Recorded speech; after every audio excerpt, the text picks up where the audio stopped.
Hey guys, welcome back to another quick how-to. In this video, I am going to show you on how to get internet in Infinity Craft. So the first element that we should add is the water. So just click on the water or the fire and put it right here. And then just add the water so we can create the steam.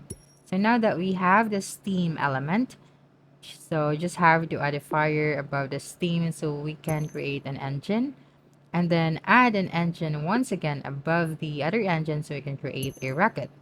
Now that we have the rocket, so we just add another rocket above the rocket element so we can create a satellite.